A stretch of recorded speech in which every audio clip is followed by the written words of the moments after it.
Ya Allah semesta alam, pulihkanlah kami. Buatlah wajah-Mu bersinar, maka kami akan selamat. Telah Kau ambil pohon anggur dari Mesir, telah Kau halau bangsa-bangsa, lalu Kau tanam pohon itu. Engkau telah menyediakan tempat bagi dia, maka berakarlah ia dalam-dalam dan memenuhi negeri. Gunung-gunung terlindung oleh bayang-bayangnya, dan pohon-pohon aras Allah oleh cabang-cabangnya.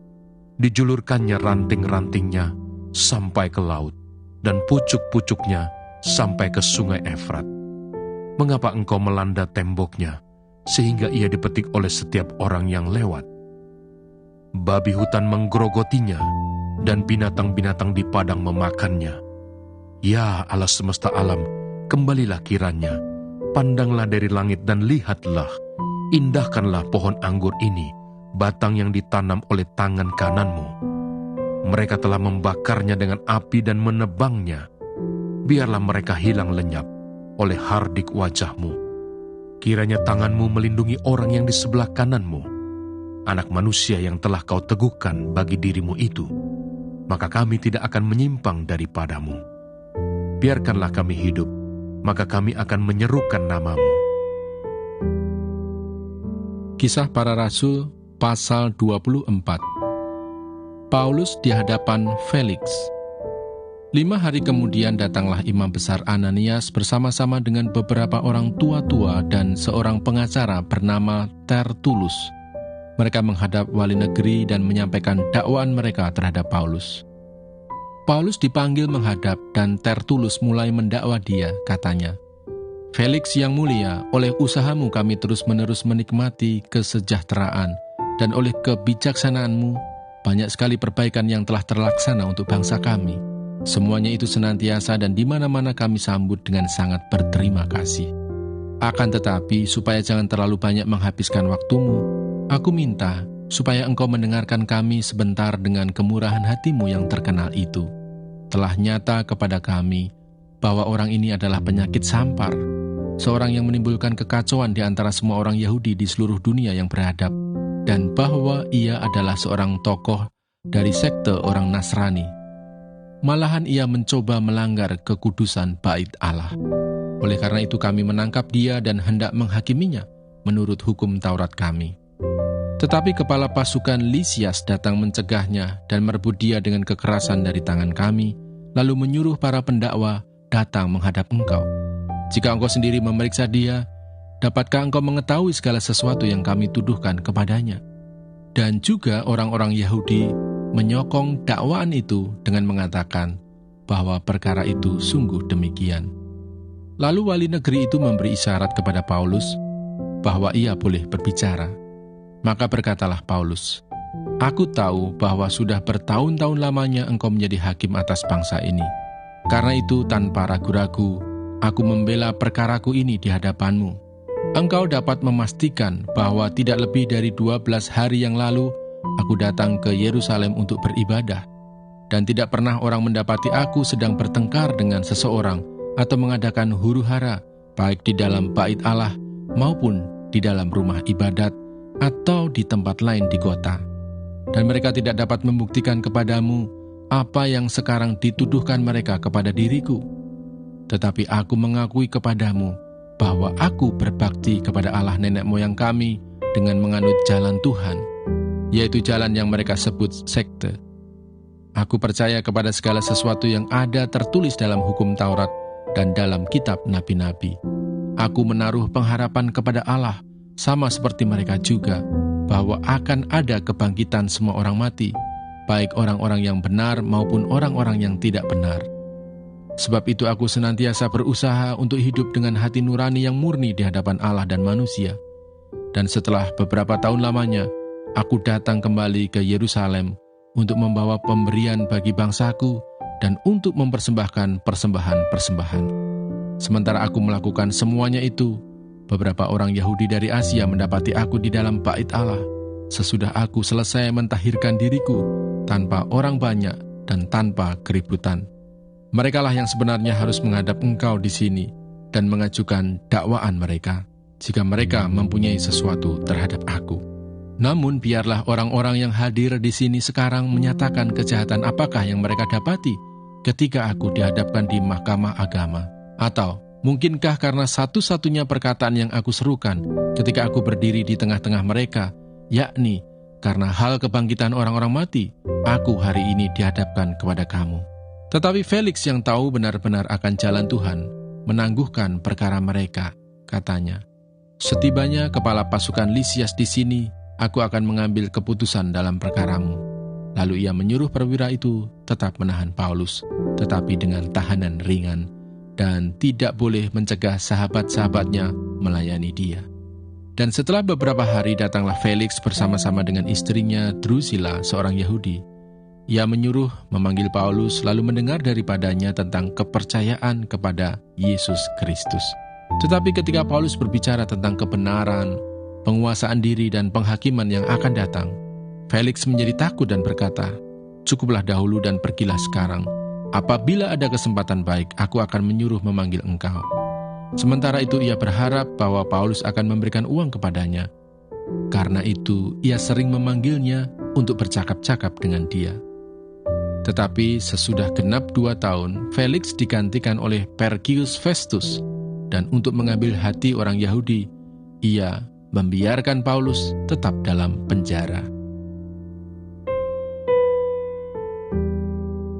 2 Raja-Raja pasal 10. Yehu memunahkan keluarga Ahab. Ahab mempunyai 70 orang anak laki-laki di Samaria.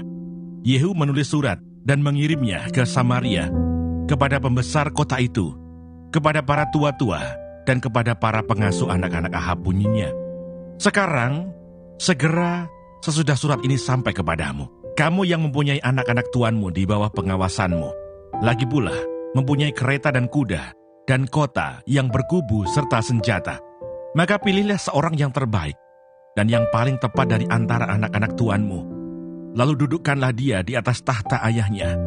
Kemudian berperanglah membela keluarga tuanmu." Tetapi mereka sangat takut dan berkata, "Sedangkan kedua raja itu tidak dapat bertahan menghadapinya, bagaimana mungkin kita ini dapat bertahan?" Sebab itu kepala istana dan kepala kota, juga para tua-tua dan para pengasuh mengirim pesan kepada Yehu, bunyinya, "Kami ini hamba-hambamu, dan segala yang kau katakan kepada kami akan kami lakukan. Kami tidak hendak mengangkat seseorang menjadi raja. Lakukanlah apa yang baik menurut pemandanganmu." Kemudian Yehu menulis surat untuk kedua kalinya kepada mereka, bunyinya, "Jika kamu memihak kepadaku dan mau menurut perkataanmu, ambillah kepala anak-anak tuanmu, dan datanglah kepadaku besok, kira-kira waktu ini, ke Yisrael." Adapun ke-70 anak raja itu tinggal bersama-sama orang-orang besar di kota itu yang mendidik mereka.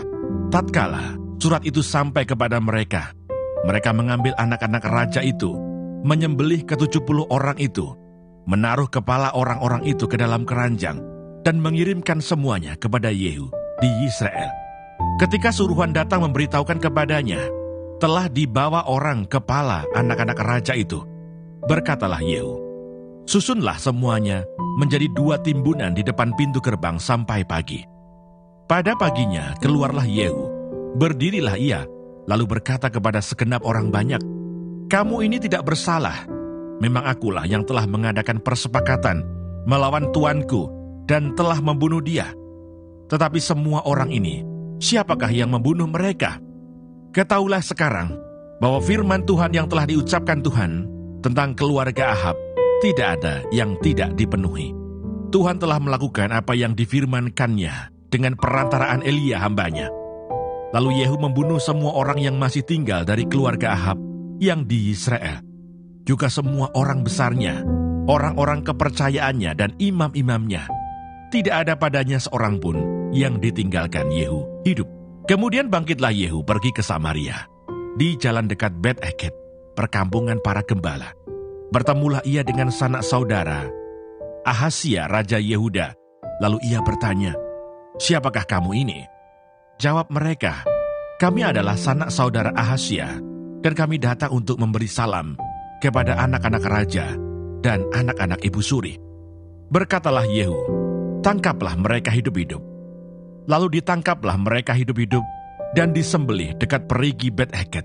42 orang, dan tidak ada seorang pun ditinggalkannya hidup daripada mereka.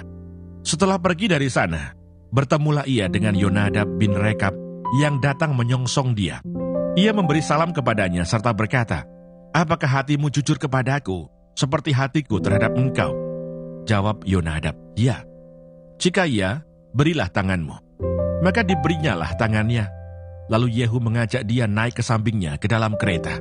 Berkatalah Yehu, "Marilah bersama-sama aku, supaya engkau melihat bagaimana giatku untuk Tuhan."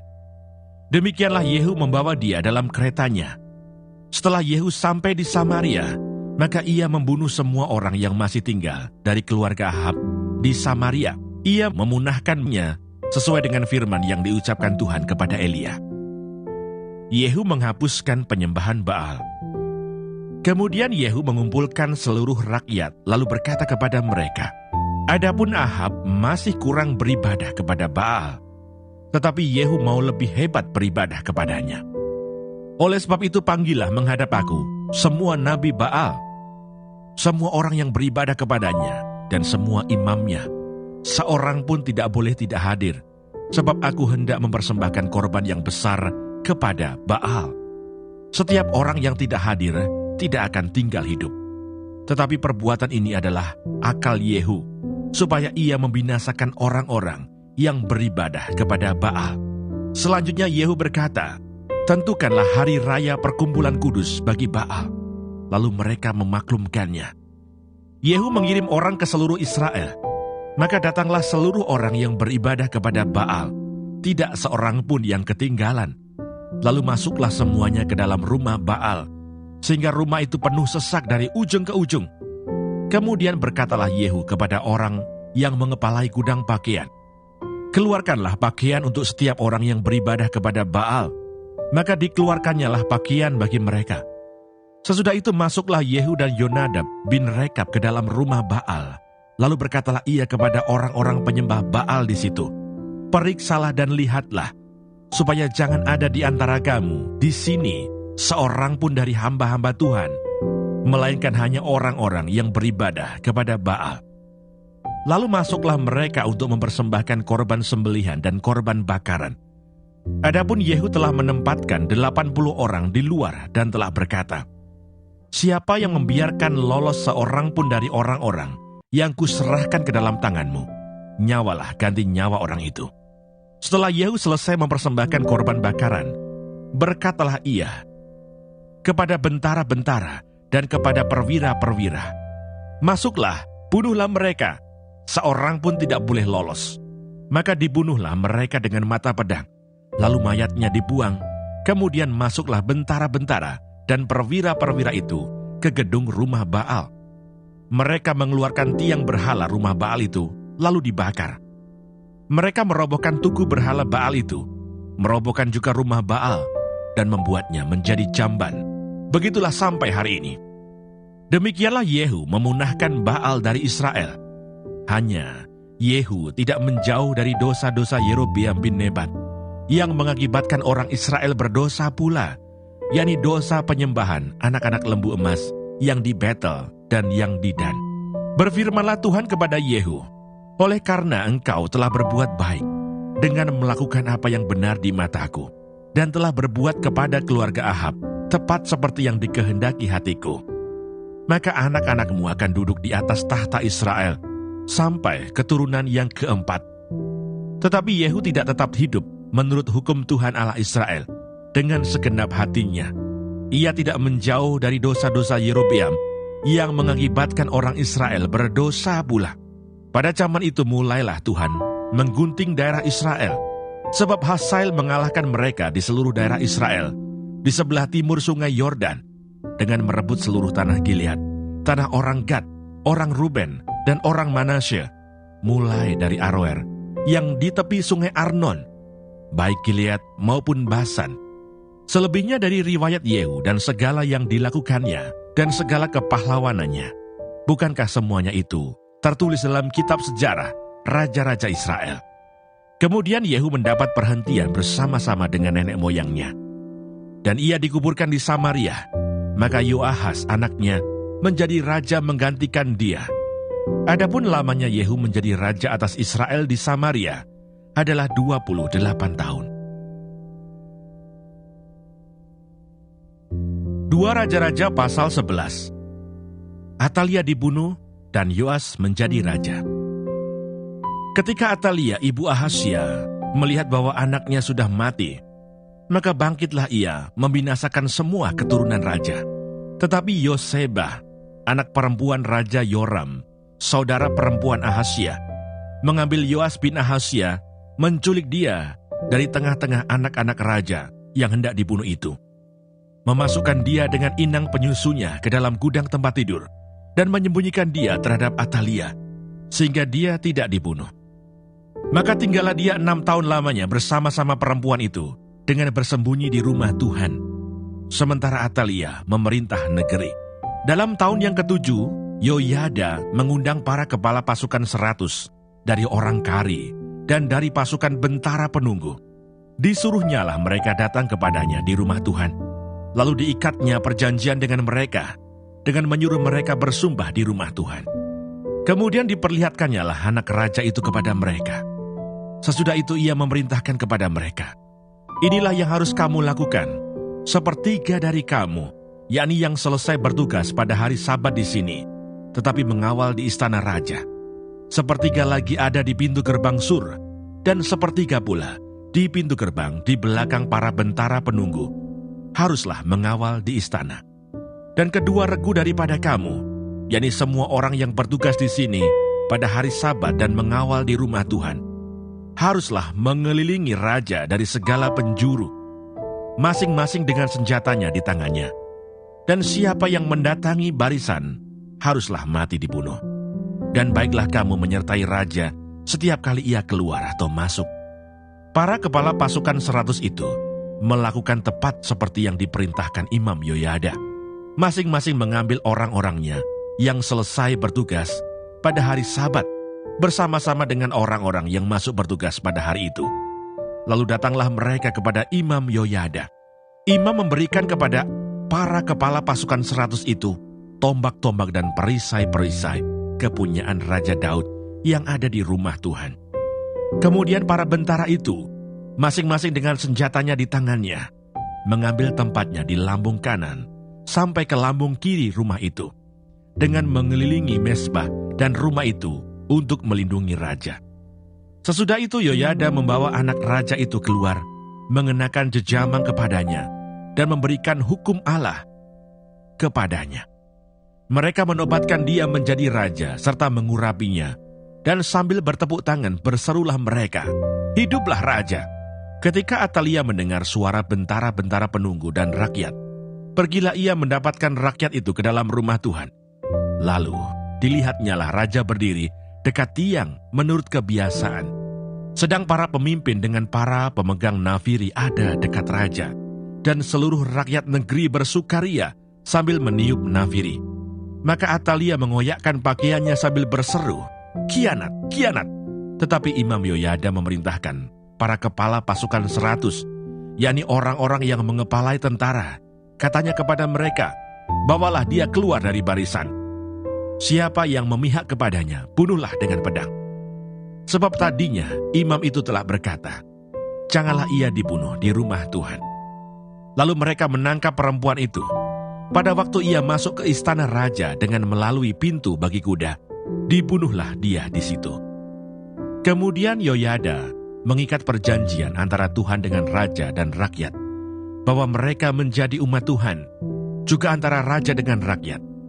Sesudah itu masuklah seluruh rakyat negeri ke rumah Baal, lalu merobohkannya.